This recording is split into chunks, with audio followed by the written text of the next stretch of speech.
Learned in Vietnam helped tonight's hometown hero in his firefighting career. KPLC's John Bridges tells us the story of Mike Cook, who helped grow the Ward 1 Moss Bluff Fire Department into what it is today. You don't hear much about combat firefighters in wars and skirmishes these days, but that's what Michael Cook was assigned to when he first arrived in Vietnam in 1969.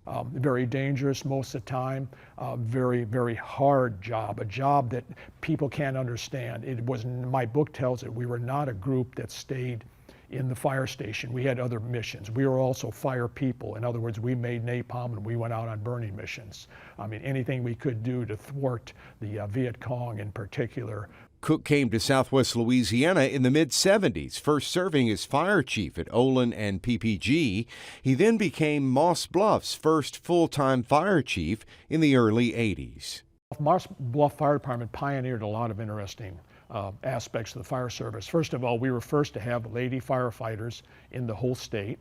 We were the first to have 911 as an emergency call. Cook had barely been on the job in 1982 when Sam Houston High School burned to the ground. The fire beat us to death. It did. I was on scene barely 3 minutes. I made a 360 of the building, and I got on the radio and told our dispatcher, bring in mutual aid, call everybody that can send us help.